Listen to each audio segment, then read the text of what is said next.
elected officials, some of our elected officials, speaking in front of council about the issue of animal welfare, calling them and emailing them, but we also thought it would be a really good idea to bring them to the community as well.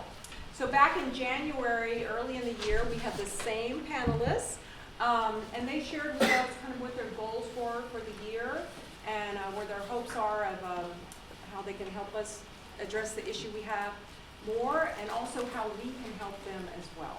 So they're back, and there's going to be more now talking about the goals that they did accomplish this year and what's the plans for 2025. For the agenda, we'll allow each person to speak. You guys can just draw straws for a couple of minutes, introduce themselves, talk again about what their goals are for 2025, some of the accomplishments they've had this past year. And we'll wait for Q&A after everybody speaks, if you don't mind. But promise you they'll be here to answer any questions. So, who wants to go first? Yeah, go ahead. Okay, I'll start then. Go, Melissa. So I'm Melissa Clark. I am the manager for Pasadena Animal Control and Adoption, and I've been in that position for probably almost 3 years now. I've been with the shelter. It's been 6 years, and so but I've been with the city of Pasadena for 23. So well aware of Pasadena and all the stuff going on, and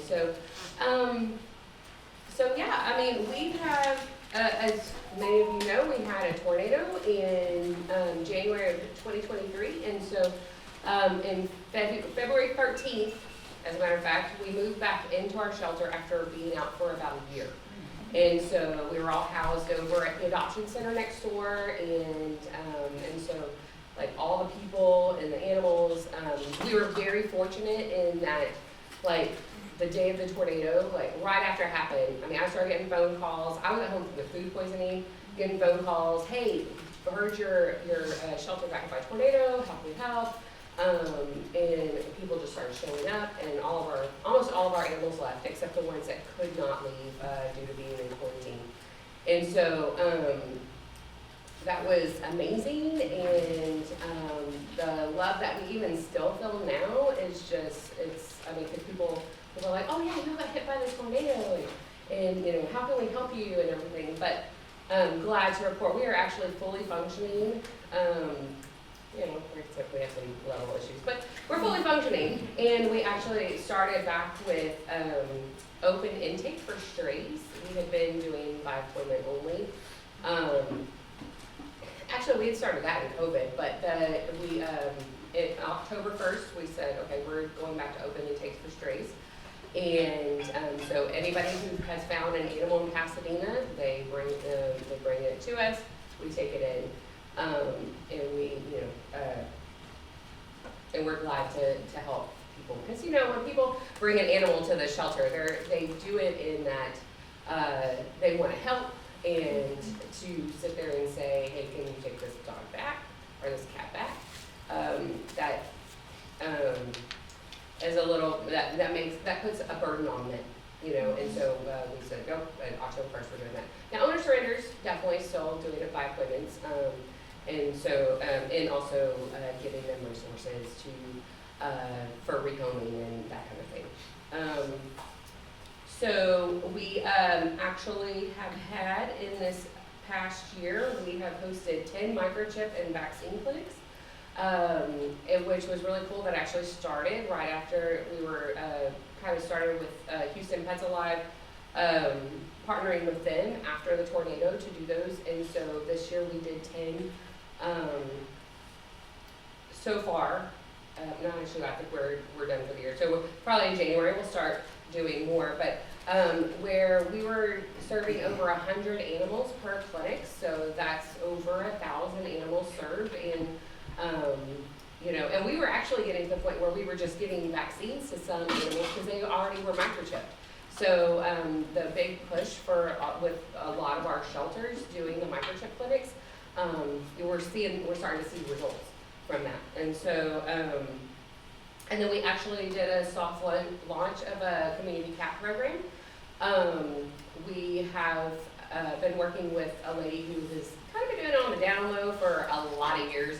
We just kind of turned a blind eye, but we started working with her, where animals, cats that have been brought in, getting them fixed and letting her take them. Fun fact, I actually just adopted a cat that was put out as part of the community cat program, but he found his way back to the shelter. He came back like 2 miles and was like, please don't do that to me ever again. And now Percy lives with me. So yeah, he's a good little cat. I was about to say you too. Yeah. Yeah. So I have 2 dogs and a cat. So, but that is my limit because that's what my apartment complex allows. So, but yeah, he's a good little cat. But yeah, and so we're very excited about that. We have 2 official colony managers. So far, we have 4 that we're working with to get started, and then we're getting inquiries, at least 1 a week. So, very excited about that because, one of the things that we see a lot of, and I know everybody else does too, is things like leukemia. If we're not vaccinating cats that are out, then, I know raccoons and, can carry it too, but if we're not vaccinating these cats, we get litters and litters and litters of kittens with leukemia all the time. And so, we want to make sure they're vaccinated, and yeah, working with trying to not get these, not to have so many litters. So, but yeah, so those are just a few of the accomplishments that we've done this year that we're very excited about. Well, way to blow us all out of the water. Sorry. That's a religion last. So, Melissa, before we go on to Jared, we'll go this way. So those are awesome goals, but any plans, anything Oh, yes, for 2025? Yes, And okay, then yes. anything that the community can help the shelter? Sure. Yeah, I forgot about my goals. Okay, so for 2025, we want to focus on mandatory microchipping. We are finding that microchips are key, and we actually had 2 people bring in. We had a dog and a cat at the same time, and my assistant manager looked up the dog and adopted from Harris County Pets, and we're able to get the dog back to the adopter. And then she came out and she was telling this guy, and then another person was like, wait, that was very fast.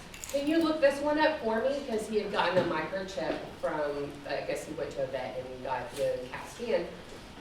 Found the owner, is getting the cat back to the owner. So microchips are just key to helping us get animals back home, and because we don't want them. So getting a fully functional community cat program going.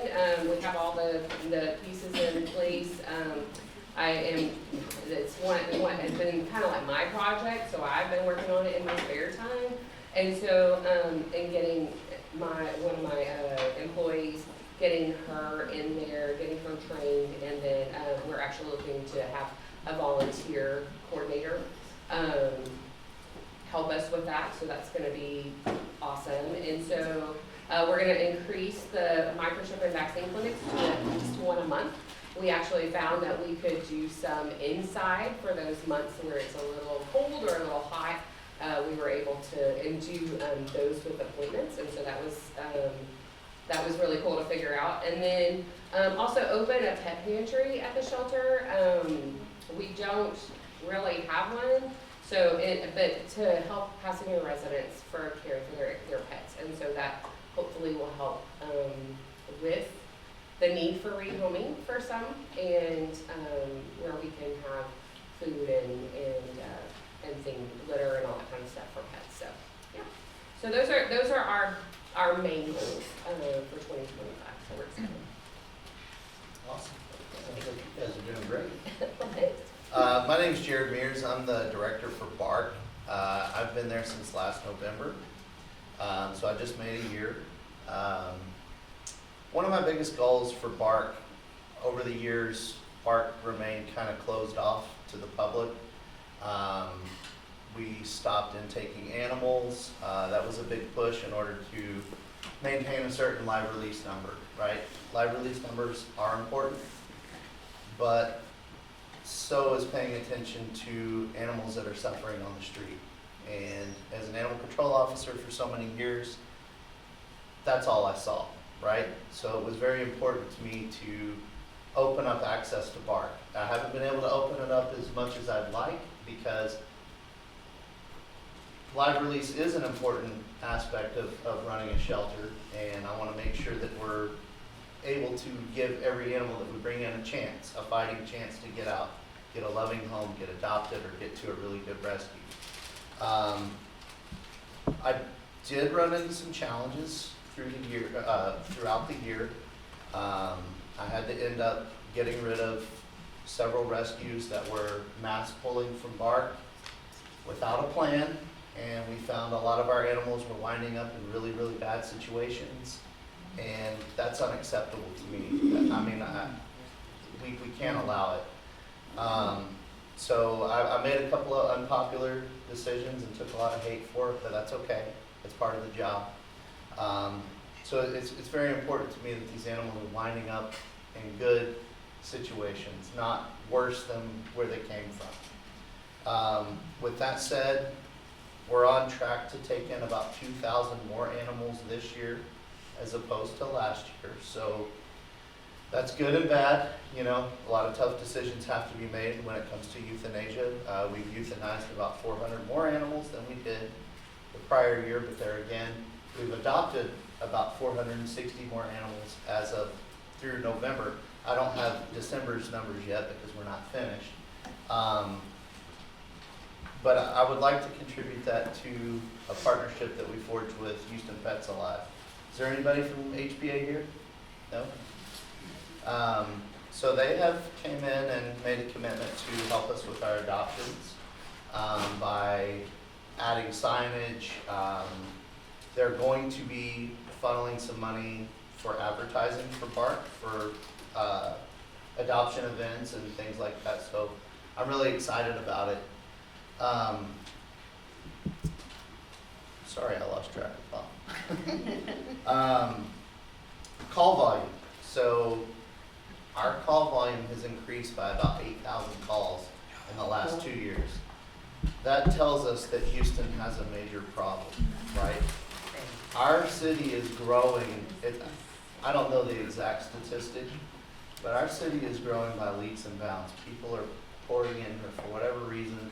I wish they would go back to their other state where they take their problems with them, but here we are. So I started Bark with a new administration coming in, right? So I started in November, a new administration came in January. I had a lot of high hopes, and I still do. The mayor that we have now has done more in general for a lot of different items than any other mayor that I've worked for. I've worked for 4 of them. He has not gotten to animal control just yet. You know, we all know he's done the fire department, working on hiring more police officers. We all agree we need those things. We are working on forming a local government corporation. So I had no clue what a local government corporation was until my first meeting with him, and he brought it up. So the goal with the local government corporation is to form a board. The board is going to hire possibly a 501c3 to come in and run adoptions, rescue, outreach, which will give the city time to focus specifically on the enforcement aspects, holding people accountable. We can all agree here that people don't get held accountable. And it's not because of lack of trying. You know, a lot of times you write a citation to somebody, they never go to court, and then it goes to warrant. Well, the police officer that's out driving around, he's like, all right, do I get the person who raped somebody or murdered somebody, or do I go get this person that had a dog running loose? This will allow us to be able to focus and follow up, because we never get a chance to follow up. We're always reactive, not proactive. That's going to be very, very important in the future if we ever want to get a hold of this problem.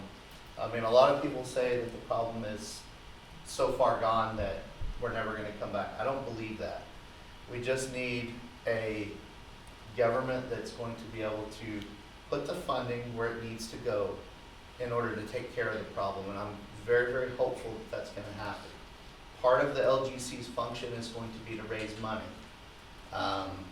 The mayor has some really, really good candidates for board members, and that's what it's gonna take.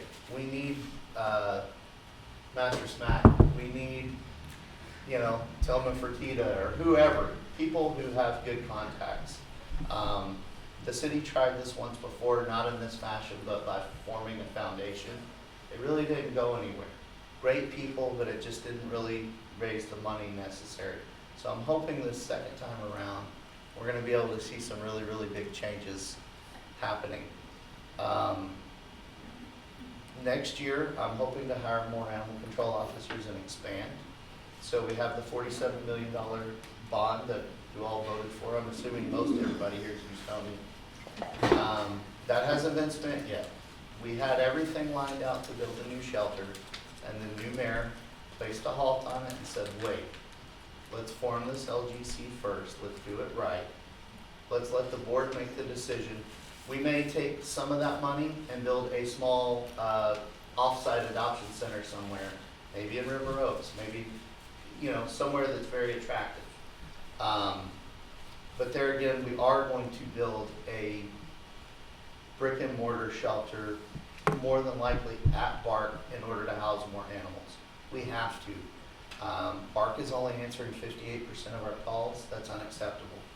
Our taxpayers deserve better. And if we're ever to get ahead of this problem, the 42% that we're not answering are out there outbreeding and outpacing our ability to get to them, right? So we have to get these problems taken care of, and that is my focus and goal for 2025. Thanks, Jared. Okay, my name is Corey Steele. I'm the director at Harris County Pets, and I know last year one of the things that we mentioned in January was I really wanted to address the issue in the community. And one of the things that I had mentioned most was that I wanted to try for us to increase spay and neuter opportunities in the community. I wanted to make sure that we were getting out and running more calls, that our ACOs were bringing more animals in off of the streets, because we obviously we all see a ton of animals loose out in the streets. So kind of some of the numbers that we have, we saw an 18.4% increase in our spay neuters. So we were able to do about 5,800 spay neuters in the community. And just really utilizing our mobile units and trying to identify areas to go, whether that's our personal mobile unit or if it's going out and doing contracting, but getting out there and just really being at a low cost for our community. And that's spaying and neutering, that's the vaccinations, microchips, all the above. Microchipping, I know Melissa said one of your goals is mandatory microchipping. One of the things that we did get passed earlier in February was that our licensing is our microchips now. So what that does is makes Harris County microchips required as well. So instead of wearing the tags, now your microchip is recognized as your license. So super exciting, because I agree microchipping is incredibly important, and that aligns. Corey, Yeah. I don't mean to interrupt you, but do you mind telling them about our? Yep. Okay. I got you. I'm not gonna let that slide. So what that did is it aligned us more of what the city of Houston is doing. So we've met recently to discuss combining our licensing system, because we have the same costs, we have the same requirements now. So we met about 3 weeks ago, to try to figure out a way that even if it's just one website, that somebody can type in their address to figure out what jurisdiction you are in, the license goes to their website, so that we can knock that out. Because I know that one of the biggest complaints is confusion on jurisdictions, and I think not only should the city of Houston and us be partnered in that, I do think that it's something that you guys can jump on board, especially if you can get that changed, like the microchipping part, right? Absolutely. So at least us aligning and having one central location that pet owners can go to, I think is extremely important. So I'm hoping that pops up soon. Our community events, as far we got up from 15 to 26 spay neuter and microchip events in the community. Our ACOs, again, like I said, we're trying to make sure that we're out there in the community picking up more animals. We have seen 1,000 more animals brought in by our animal control officers. Now, we do still have an appointment-based system for intake up front, but our ACOs are out there too, are the professionals, and I really want their intake to increase out in the community. We've had the same amount of animal control officers since 2003, I think, somewhere around there. And we all know how Harris County has grown. So we have 15 animal control officers. Awesome news this year. You were mentioning with a new leadership that you guys have, you're able to get a lot approvals through your leadership. This year, one of the things we want to do is really build partnerships with our commissioners. I think it was August, Precinct 3 came through and awarded us $1.1 million for animal control services, which is, and what that's going to do is it's going to provide us 6 more animal control officers in the community. So that'll bring our number up to 21. You know, it's still low for the population, but at least it's 6 more. We're also going to have a mobile coordinator hired on as well, so that we can not have staff dual rolling and all of this, you know, their job at the shelter plus trying to figure out how to do, you know, get those events out in the community. We're going to have a position specifically for that and to really focus on bringing those numbers up. Also a behaviorist, because I think that a behaviorist in our shelter will really help make good decisions on what homes they can go into, or if they just, you know, if they're aggressive. You know, they're something that we can address that immediately when they come in. I think will just really help us make better decisions on the pets that are brought in. So Precinct 3 it was a super helpful, and I think that a lot of the other commissioners, even as of court yesterday, are really on board with what we are trying to do and realize that there's an issue in the community. So I see only better things happening from us moving forward. Calls completed, we did see an increase of 4,000 more calls this year, and I went just to November of last year, January, November of 23, January, November of 24, and it's that many more calls. So we know there's still a big issue, and it's still a big need out in the community. I guess, you know, I'll kind of go on to like what our 2025 goals are. One of the things that I'm going to still continue to focus on is if somebody wants their pet spayed or neutered, that they can get it done right away. No matter, you know, with our vet, we just hired a new chief vet. With that, another vet is going to go into our wellness clinic, and we have a pet wellness clinic on site that we can utilize that we've never utilized as far as spay and neutering goes. We're going to start doing that at least once or twice a week. That's open to anybody. We're not doing jurisdictions on any of this stuff. I don't care where you live. I want it within Harris County, but whatever municipality you are in, you can come and get those services.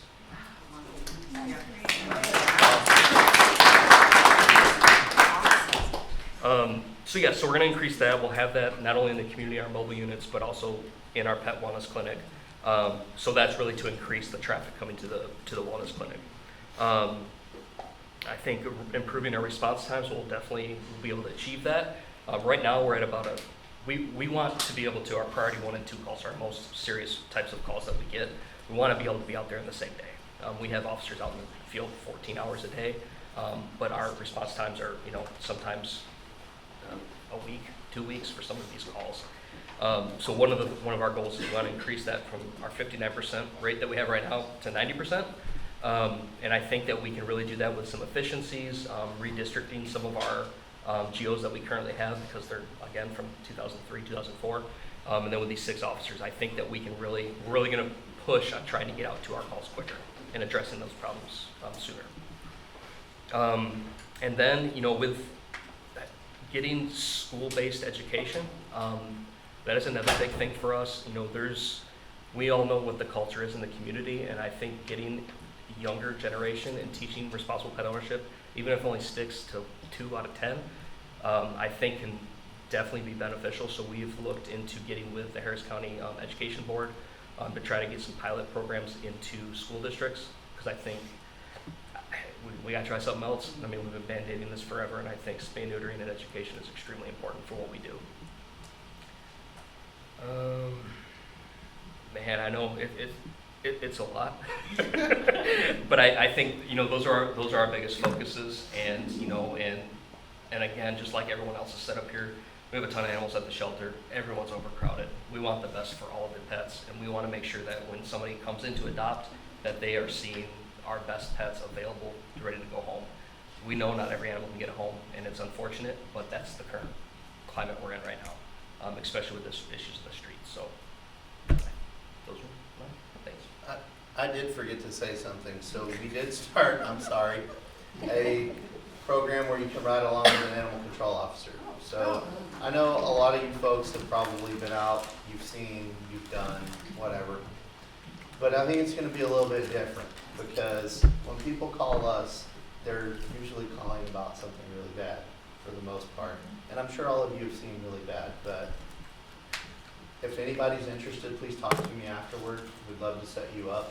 I think it would be a good opportunity for anybody who's interested in animal welfare to see a different side, you know what I mean? So actually, surprisingly, no one's taken us up on it. It's pretty I fun. didn't know it was available. Yeah, I didn't either. Yeah, we posted it and Interesting. no one, Rescues? It's on the website? well, we posted it on our social media feed a Oh, couple of okay, times okay. and nobody. I would have thought that, you know, like a lot of people that were interested and were doing street rescue, or maybe they think that, well, I know what it's like out there. Well, yes and no. So it's different. I mean, I don't mean to be graphic, but a lot of times we show up to calls where people, half their face is hanging off because they got attacked. So, I mean, there are issues out in the field that you don't see. How they don't make the news, I have no clue. I really don't. It's amazing. But anyway, so. Hello, my name is Shelby Babaski. I'm the Executive Director of the Texas Humane Legislation Network. We are celebrating 50 years in 2025. I love this. Okay. It's a very exciting time for us. We're having exponential growth. We went from 2 employees to 5 employees, so that's really exciting for us.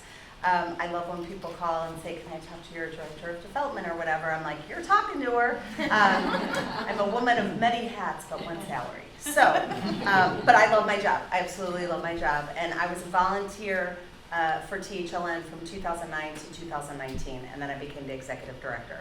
I'm an attorney by trade.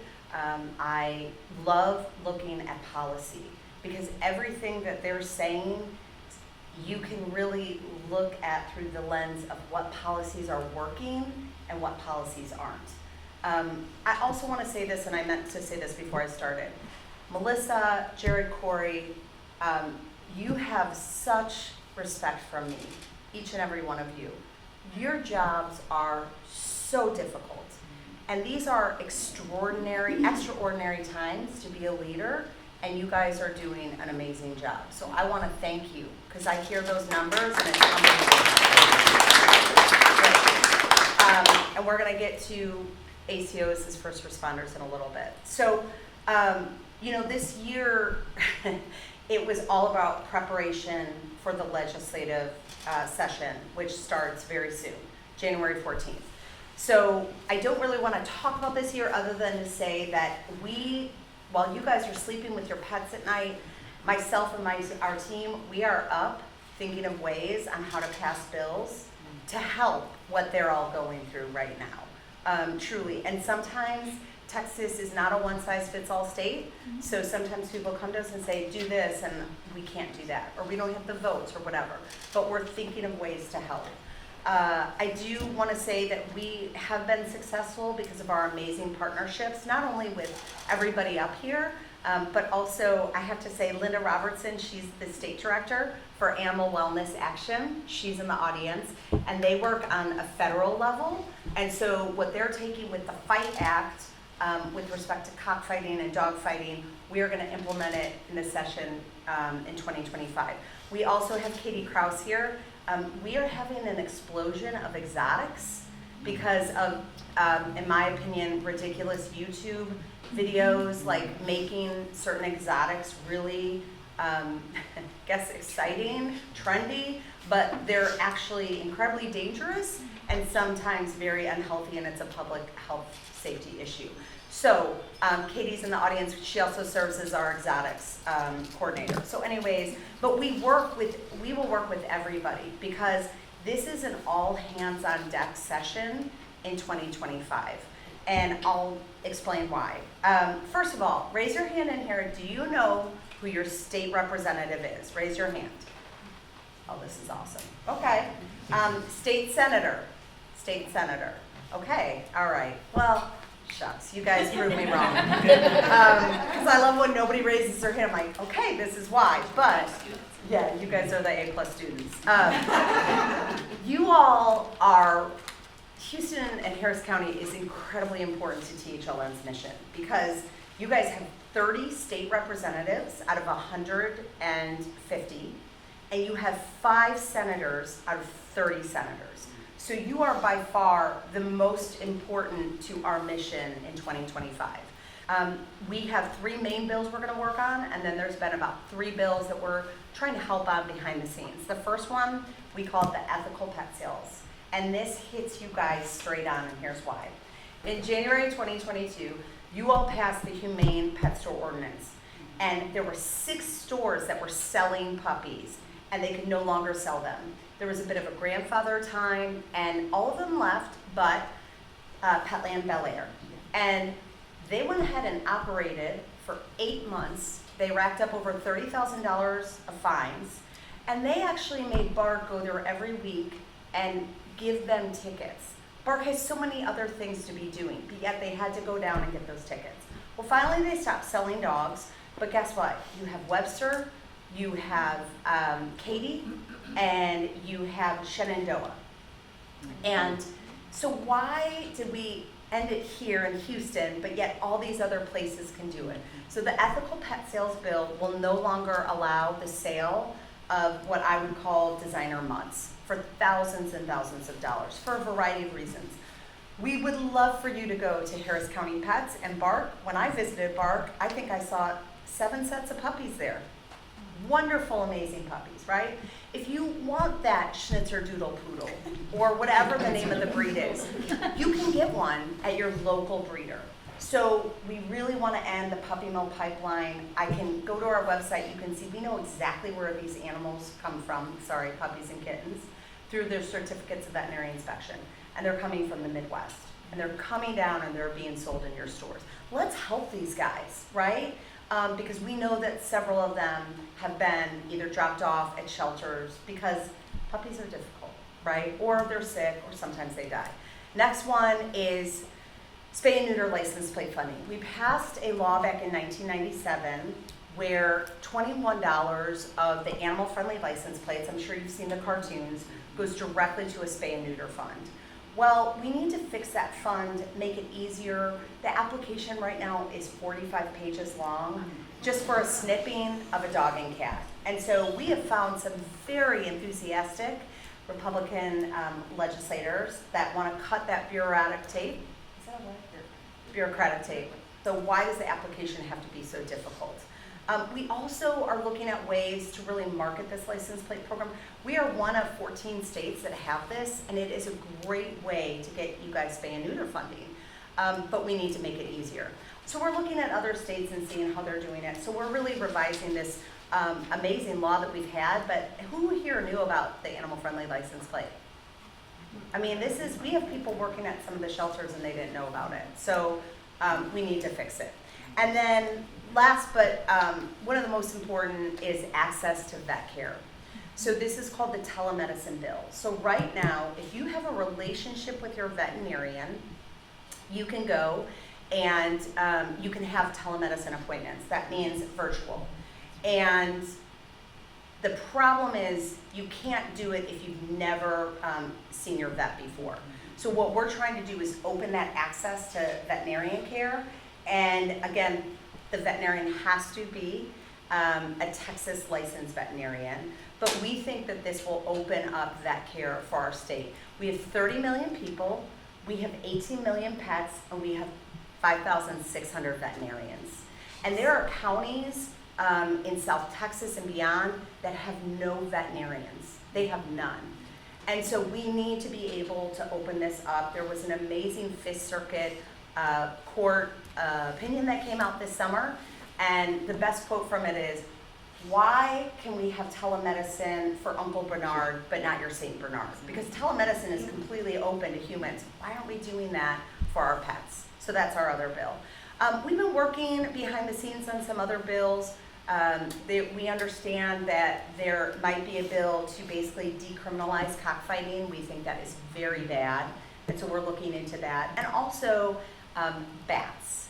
Bats are very important to the state of Texas. And so we're working on some bills that hopefully will protect juvenile bats. And that's, it's an exciting bill because it's really important. Bats, bees, and butterflies are the most important animals we have. And we want to keep those bat numbers healthy.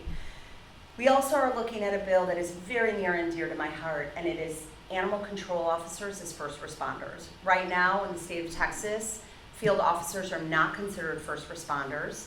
We want to elevate the profession of animal control officers in this state. And if you just spend 10 minutes with them and ask them what they see, they are first responders. They are there during inclement weather, during hurricanes, during tornadoes. They go out, they are shot at in the field. They have incredibly difficult jobs. And at the end of the day, we think it's very important to protect them and give them the same kind of protections that our first responders have. Quintessential example, there is a deceased body inside of a house, there's 4 dogs. Everybody waits till the ACO comes at 2 o'clock in the morning to go get those dogs. That ACO is the first responder when you think about it. And we hope to really celebrate our animal control officers during Animal Control Appreciation Week at the Capitol in April. So watch that space. So that is us in a nutshell. Just 2 things that came up that I think are so important. Precinct 3 gave you what? 1.1. $1.1 million arrived at Harris County Pets. I ask every one of you that are watching this, can you please call them tomorrow, email them, and thank you for that. That is so significant, that's so important. When people understand that our shelters need the funding for basics, we need to thank them for that. So that's just, I would appreciate that. I'm definitely gonna call them.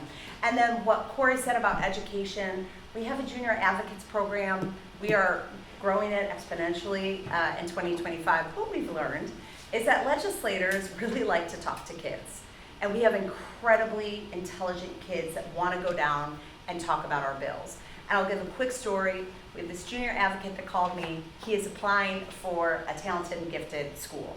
And so he called me and said, he was so excited because one of the questions was, tell me something that is important to you, that's an object and why. So he wrote about a pet leash. And he talked about how he loves dogs and how he went down and worked on the Safe Outdoor Dogs Act for 6 years. And that it finally passed, but when it didn't, he was taught the lesson never ever to give up. And I mean, I just, I don't know, I tear up about thinking about it right now. So Corey is 1000% correct. We have to educate our children and hopefully they will do better, whether it's spay, neuter, whatever it is. And we have 10 lesson plans for free on our website. So if anybody ever wants to go in schools, please, it's great. It's Raining Cats and Cats. It's a math lesson for 3rd graders. We have a 9/11 special lesson plan that directly talks about how our dogs saved and rescued and found so many people on 9/11. So anyways, it's out there. But I just want to thank all of them and also our partner, Houston Pet Set. I'm excited about tonight. Thank you for coming. And I'm gonna, on that education note, gonna shout out Gloria and Barrio Dogs with their awesome GAP Youth Applause program, like leaps and bounds above any other group that's doing education. And so thank you guys for doing that so incredibly well. I am Lisa Tynan. I am the marketing and special events specialist at Houston Pet Set. And we celebrated our 20th year this year. So we had a lot of really exciting accomplishments. I had to write it down because there were too many numbers for me to remember. So, most of what we are as an organization are known for is our grant program. We have animal welfare partners all throughout the region that we grant money to on an annual basis. And this was our biggest year ever. We had 92 animal welfare 501c3s receive grants from us, and that totaled more than $401,000 in grants distributed amongst them. That's thanks to our incredible donors. The money for that program comes from our soiree that we have every year. So we can't have that program without our donors. So that is huge, and we're really, really proud of that. So that's primarily what we're known for, but we're also, we're a very behind-the-scenes kind of organization in a lot of other ways, but we do have our own programs and services. So we had some really great numbers that we're proud of this year. We do transport, and I will say we used to, before this year, do dog and cat transports. We seem to have saturated the Midwest, unfortunately, with dogs. So they basically put a big old pause on dog transports with our group. So we fortunately have the most incredible cat partner at Wally Kitten Club. If anybody knows Shannon Von Eyes there, she will send us 50 to 60 cats every 2 weeks. So we were able to transport more than 1,400 animals this year up to Minnesota. So we're really excited about that. Understanding that transport is a feel-good, happy Band-Aid, but we're so happy that we're able to get those 1,400 animals out of Houston and onto better lives. We have 2 spay and neuter programs. We have our own. We have a mobile unit that we operate 4 days a week. And then we also fund other spay and neuter programs. So combined, we have spayed and neutered more than 6,000 pets this year, which we're really excited about. Our mobile unit has a full-time staff of 4 incredible veterinary professionals, and we are so fortunate to have them. And we were excited to partner the last couple months actually with Harris County to do 1 day a month with them. And we also give very large, basically funded team ferals, big mass spay days.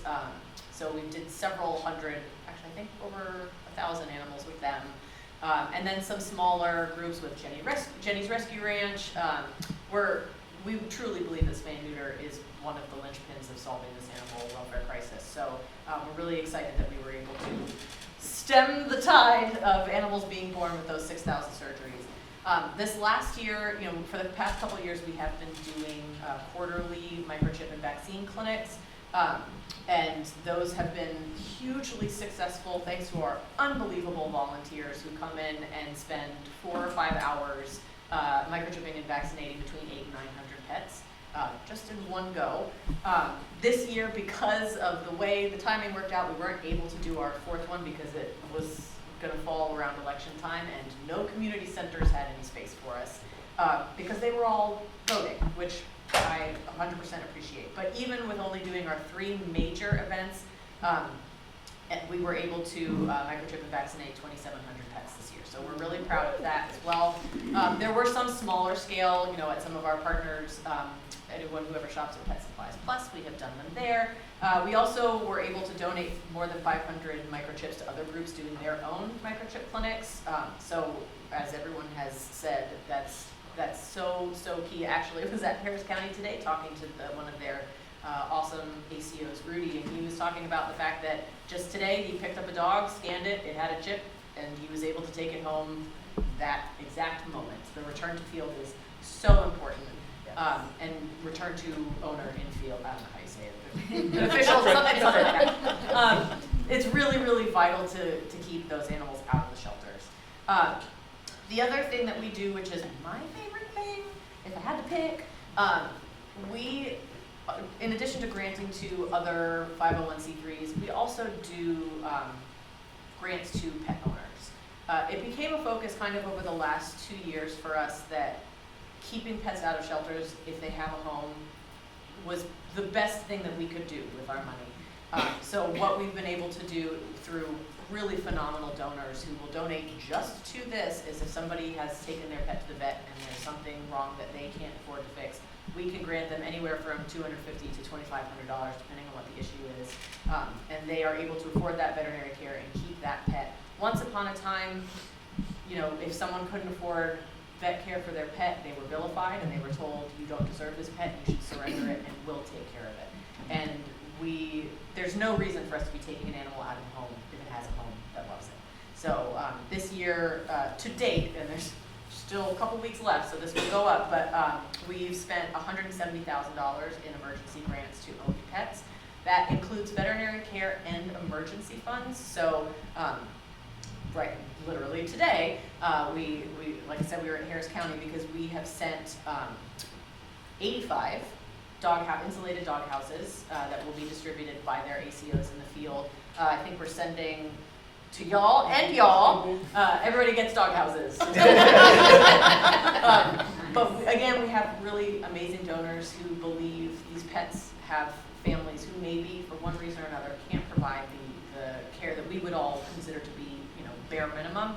That's a reach for some people, and so we're more than happy to be able to provide them with that kind of care. So those are, we also, and God, it was, I guess, in February, we had our very first meeting. We had our State of Animal Welfare address where the mayor did come and speak and talk about his plans for supporting animal welfare. We're still pushing him to follow through with some of the commitments that he has made.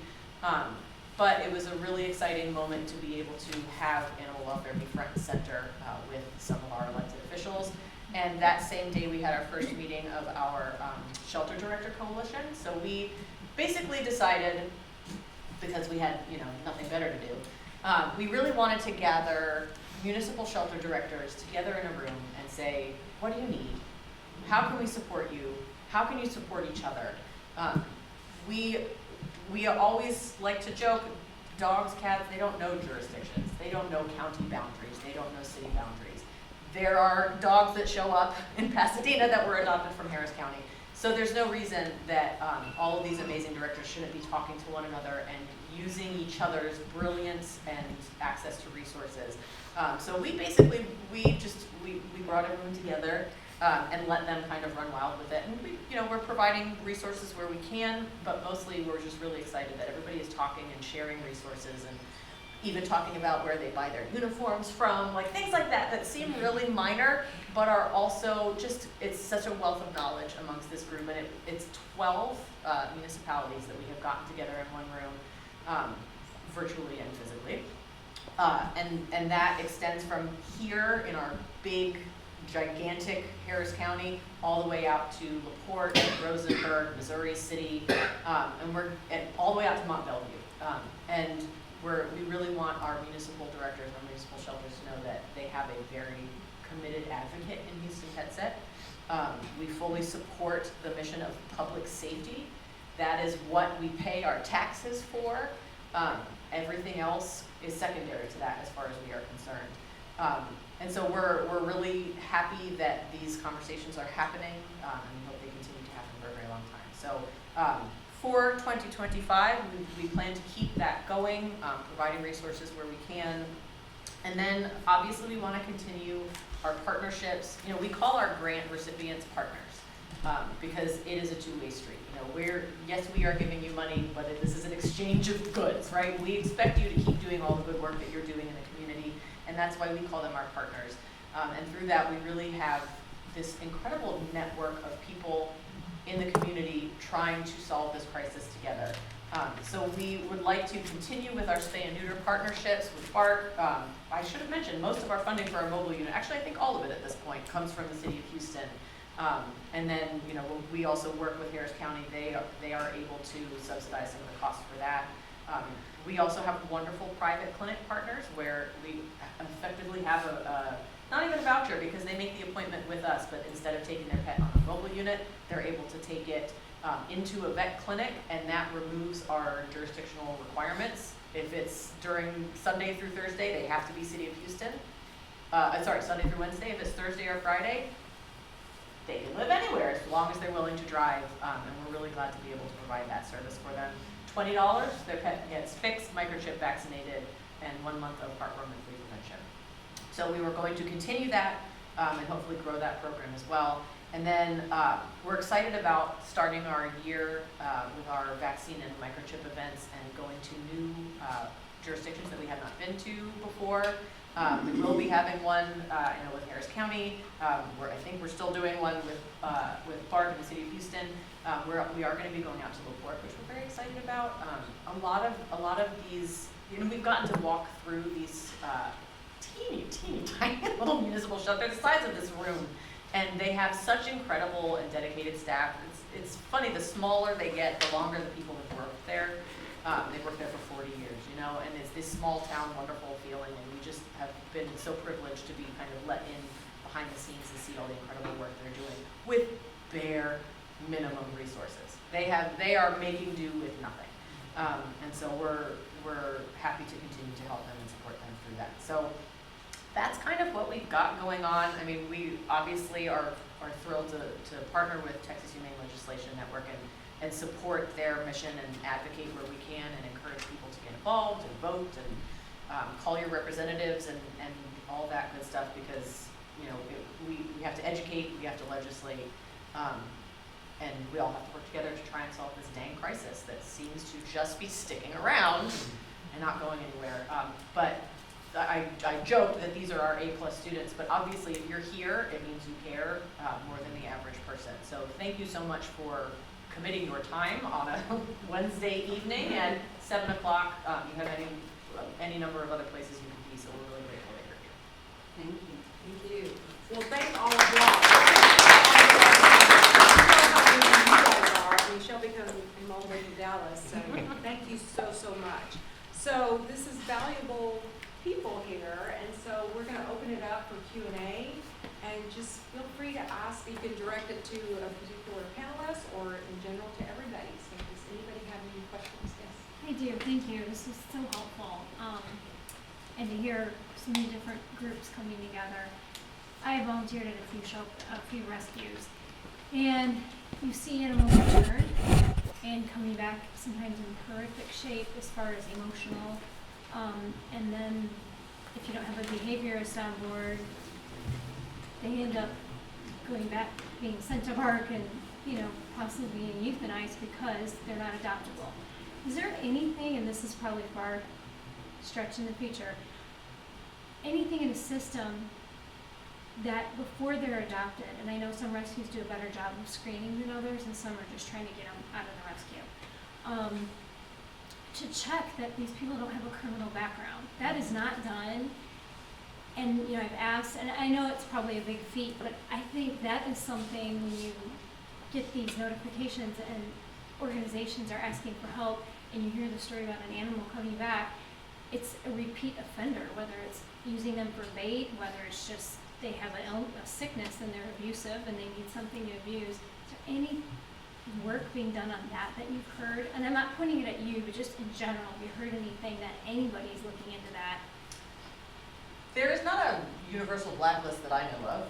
I know that every individual organization has their own do not adopt list, or they should, you know, but most do. I will say, and I just for everyone's education, I have worked in shelters prior to this, so this is, I'm not just pulling us out of my butt. I think the only hope that we can have is that if someone is coming in and adopting and they're willing to give their government issued ID and their home address, we have to sort of trust that they're going to come in with good intentions. What they have found over and over and over again through research is the more barriers that we place to adoption, the less people adopt. But if they have, you know, an animal abuse history, actually, maybe you could speak to that law that was just recently passed. There now are more stringent laws about not being able to own if they have been convicted of, is it just felony animal cruelty? Here, you say the words, because I will say it wrong about what that new law is. Keep going. No. No, you said. So I think it's that if they are convicted of felony animal cruelty, they can't own a pet for 5 years? Correct. Okay, for 5 years. It's a start. And it's difficult to enforce because they are criminally underfunded to have animal control officers who would do that enforcement. So it's kind of like lots of little different things that you have to hope work within the system to prevent it from happening.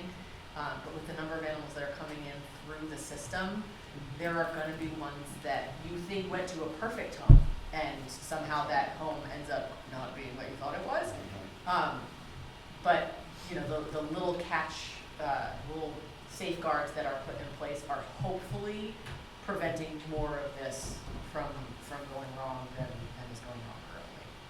And I'll add that because we've all developed relationships, I know I personally have sent out an email to everybody and said, I've got a person that they absolutely cannot own an animal, they cannot adopt in Pasadena, and they are likely going to come to you because of, typically it's because of a returned animal that came back and you're talking emotional, but this is physical, Oh, like, yeah. No, I mean, so, all well, of you know, and so we, and so I have personally sent out emails about that to, the other shelters, and so we all talk. And so that way we can put people on our do not adopt list, even if they've never been in our shelter. So, so there is, even though there's not like some official like registry kind of thing, we are talking. Through your So, network. mhm. Yeah. And I think that most people that take the time to come and adopt an animal from the shelter are mostly there for good purpose. You know, there's no shortage of animals everywhere, so if somebody's wanting to have a nefarious purpose to get an animal, I mean, it's pretty easy to get one just off the street. I'm not saying that it doesn't happen, but I would say that most people that are there adopting are good people, for the most part. And if I can just say too, do not adopt lists can be very, I mean, you just have to be very careful from a legal standpoint because they can be seen as discriminatory and it can be problematic. And a lot of those, they're just gonna go to Craigslist. If they, like what he was just saying, if they really have those, if their true intent is bad, right?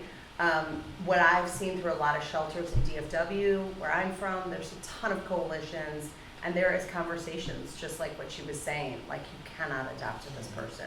And that goes for also as well as if you have a dangerous dog, you know, and they move to your jurisdiction and they're irresponsible. So anyways, but you just gotta be careful. There's so many things that I think the general public, which leads to this, they don't understand that certain things cannot happen in shelters. And then yet the bad, you know, the bad vibe comes on the shelter and it's not their fault. So anyways, do not adopt lists can be very problematic. A question. I understand that Harris County recently changed their policy with regards to when a dog will be euthanized to alert for the volunteers to be able to alert. Can you explain why that policy was implemented? Yeah, I'm going to go back to what our goals were for this year. Our goals were we want to increase our community presence and we want to help the animals out on the streets. The way that it was set up before was basically we have a ton of animals in the shelter on top of each other. There's not enough homes for these animals. And we held animals for, at the time it was 30 days was what our policy was. We had an urgent needs list that was getting put out. I disagreed with us putting out a list of 15 to 20 animals and having the community only focus on those animals when there's 350 still in the building.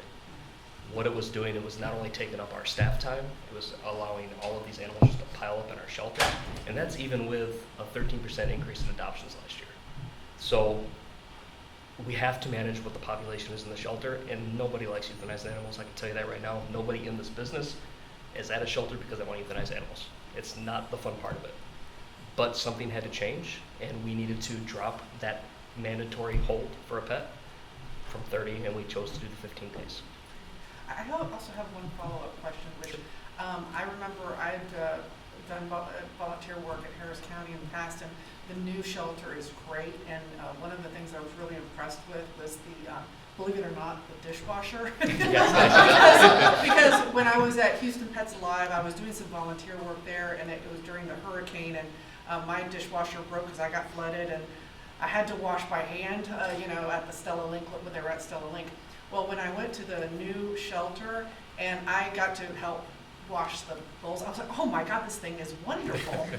Because it saves so much staff time to be able to focus. And I'm just curious what other shelters are doing for automation, because that to me I think was a really key automation in helping save time. And if that's, you know, and if there's a wish list that, you know, if I think it's was it a Hobart dishwasher or I don't even know. Do you know the name? I mean, It's amazing. I agree. But it's working all the time. I know I that. love that thing.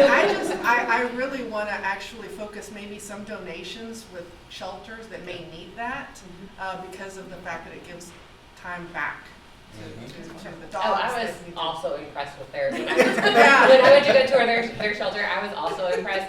We actually still hand wash ours. We have volunteer, we have a very good volunteer base. We have some special needs students that come in, and they do like our dishwashing and laundry, and they, you know, they'll play with the cats and all that kind of stuff. And so, but yes, we're still actually doing ours by hand, but we are much smaller than Harris County or Bark. Not as small as the Forest. They're tiny. But yes, we're a lot smaller, and we house about 200 animals, and so that's a little more doable for us. So. Yeah, so, and then Bark, I mean, maybe you'll. So, yeah, we do have dishwashers. But what we really have that's really awesome is our washing machines. I know it's a funny thing to bring up, but it really was key, I think, to time, and, yeah, so. But most of our washing is done by hand, like our dog bowls and Okay. stuff like that. For whatever reason, I don't know why, volunteers just tend to want to do it by hand. Not I me. don't know. That's why I wanna, I'd like to even, you know, just, you know, if those things are put out as a wish list where people can drum up contributions, you know? Well, do you have an email or? Yeah. I'll send you a list. Please. Yeah. Do those have to go through your foundations or your 501c3s to get Yeah. those? Yeah, they would. Yeah. So the name brand is Ecolab. It's Ecolab? Ecolab. Oh, really? Yep, Okay, I wonder how much those cost. a lot. How much are they? Worth it. Yeah. They're absolutely worth it. I think it depends on the size, but they definitely range. They go over $7,000. Oh, okay. I'm thinking that's a lot more affordable than I was even thinking. And again, no, I mean this because of the time that it gives back to the shelter, just in manpower. So, yeah, okay. Thank you. Thank Is you. that it? Go ahead. My question, and maybe it's more of a musing of we saw sometime in the next many years, but Jared, you mentioned the LGC and how if that gets started and well-funded, you'll be able to have the ACOs focus more on the enforcement. Is there any concern, I think we all agree that we want our streets to be safer, getting animals off the street, loose dogs, that could become like a punitive situation for so many pet owners that maybe they can't afford to get their fence fixed, but they love their animal, but they're gonna get a citation. Like, how can we make, I guess my question, and no one has to answer it really, is how can we make pet ownership more affordable? Not only is vet care insane, but these things, you know, to get the microchip. I know so many of you mentioned free vaccine and microchip clinics, which is fabulous, but, you know, the spaying and the neuter, the making sure you have, you know, a fence in your home if you're not in an apartment. That's just something I worry about as we are able to enforce more things. I understand what you're saying, and I wish I had a good answer for you, but part of education is also educating people into not getting pets. If you're not prepared, to properly care for a pet, you need to understand that you are not, I hate to use the word fit, but your situation is not fit at the time, right? You know, I see so many people in Houston and they've got holes all in their fence, they don't have the money to fix it. Or maybe they do, but they're not gonna spend it on that. When they do have an option to bring their animal in their house, like probably everybody here, their animals probably live in the house with them. But that's not a choice, it's a choice that they're making to put their animal outside and not be a responsible owner. So I do understand what you're saying, and like Bark, we give away dog food, and you know, when people come to Bark and they're like, hey, I can't take care of my pet, and we're like, all right, well, what exactly, do you need something, or you know, no, I just can't afford it. Well, do you need dog food? I mean, a lot of times they're just divorced from the idea of not owning a pet anymore, but sometimes, you know, people do need a little help. So I do agree with you in some ways. Can I? I also, if I can just say to that, before before everyone started talking, or sorry, when everyone started talking, I was looking at these numbers and I was astounded at the amount of help that these two tables have given their community, quite frankly. That does not, I travel throughout the state of Texas and I go to different shelters and see what they're doing, and there's not that level of help. I mean, $401,000 in grants, that's amazing. Sometimes what happens is they have programs and the community doesn't know about it. Sometimes it's getting what they're doing to community members. I cannot tell you how frustrating it is when I see, I've gone to microchipping events in my own area and nobody showed up. And I'm going, okay, so from a problematic standpoint, why didn't anyone show up? Was it because they didn't know about the event? Did we market it to the wrong people? Are the people that need to show up, do they not, do they not read English? Whatever the case is. So sometimes the help is there, but either they're not taking advantage of it because they don't know, and sometimes it's a communication issue. I'm not saying that they're doing this, but I mean, everything that they've talked, this is an amazing amount of help they're giving their community. So I think it's there. Sometimes it can just be, are we getting it to the right audience? That helps. If I could add one more thing too, not everybody has social media, not everybody watches TV. I know when we've had events that we have not got a lot of interest because of whatever reason, our animal control officers have gone out there, they know the community they work in, they're able to give that information to the people that really need it, and then get them out. I hope my answer didn't come across as jaded. Yeah. I'm just speaking a truth that, it's my truth, and it's what I've dealt with for the last 20 years. Some people just, you can't help them. They won't listen, and they're not gonna listen. So I want to, I don't know if y'all can see me, but so first of all, thank you to all of you who are on the panel for everything that you do, for changing laws, for doing everything that you do. Well, I am a board member of Barrio Dogs, very proud board member, but I also am the deputy CEO of the Houston Area Women's Center. And so one of the things that I wanted to lift up was this link between the human abuse and the pet abuse. And so at our current facility, our current shelter, or emergency housing, we have many survivors who call us and don't want to go to a facility, and even though they're fleeing violence, because they don't want to leave their pets behind. Because their family, they're part of their family. And so I really want to elevate that issue, and I know that we work with BARC, and we partner with BARC, and we partner with the SPCA. And what you all do is help us at least keep the pets there while survivors are in the shelter.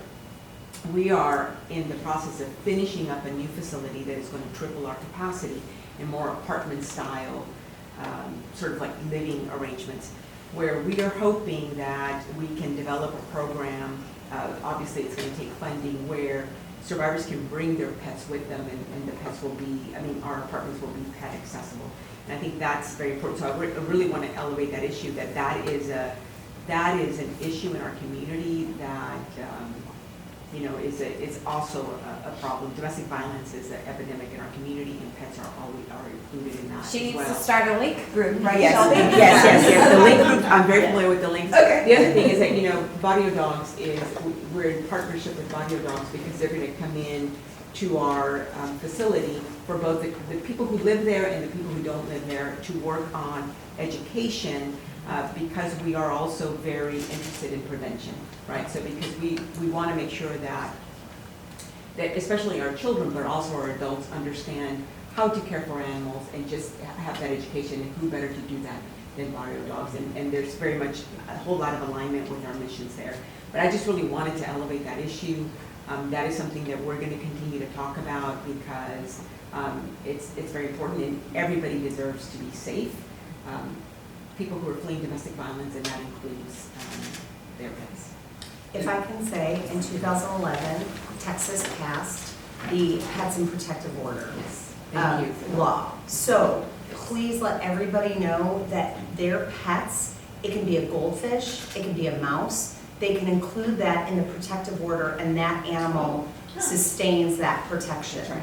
And in addition to that, there is so much, I'm so glad you brought this up, there is so much funding to put, I don't know if it's a C3 brick and mortar shelter or whatever, but you can get so much funding to add a domestic violence program where you hold the pets, whether it's a shelter itself or giving the money to our shelters because of the PAWS Act that was passed under President Trump.